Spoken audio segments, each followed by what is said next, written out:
John 11:5 through 16. Jesus loved Martha and her sister and Lazarus. So when he heard that Lazarus was sick, he stayed where he was 2 more days, and then said to his followers, "We should go back to Judea."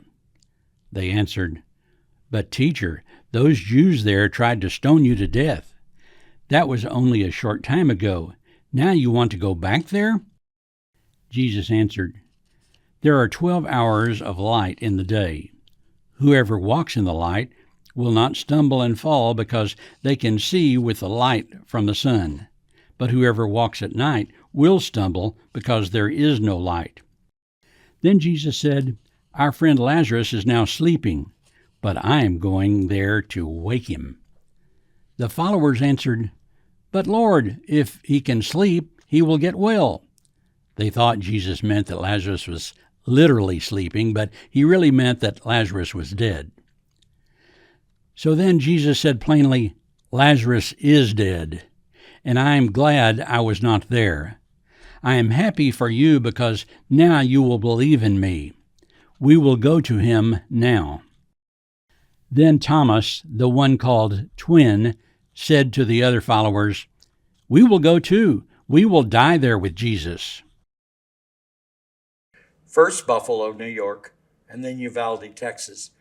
Tuesday turned into Wednesday, then Thursday, and then Friday. I was up early as usual, reading my Bible and doing my daily prayer walk around Abilene Christian University. I was so frustrated with the week's events, the senseless act of violence at the grocery store in Buffalo that killed 10, and then this horrible shooting of 19 children and 2 teachers in Uvalde. I had no more an idea of what should be done than anyone else, but I knew I was talking at that moment with the one who did. I couldn't stop the bloodshed, but there was something beyond my thoughts and prayers I believed the Lord wanted me to do.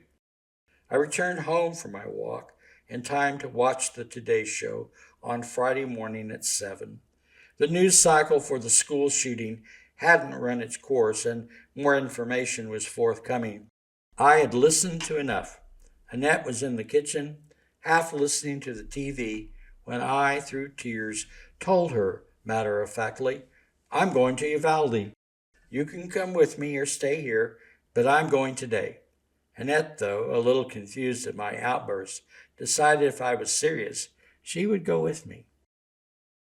On the 2.5-hour drive to my daughter's in Junction to spend the night, Annette said, "Help me understand why we are going.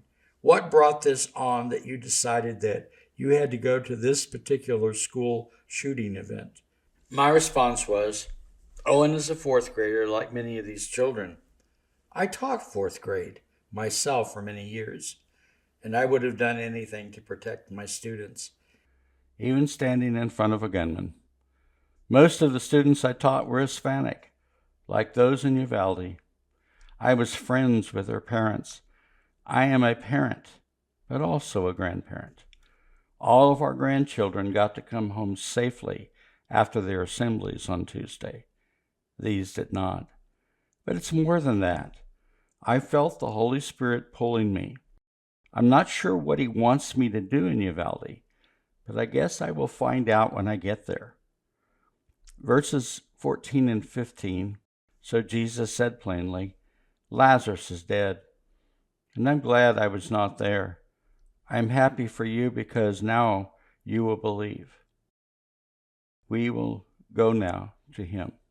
Why did Jesus wait 2 more days? If he had left immediately, he would have arrived when Lazarus had been in the tomb for 2 days, not 4. Was it that the Jews, like some other races, think that the soul hangs around the body for 3 days? Maybe he wanted to show that he could raise the dead when there was no question that the person was dead.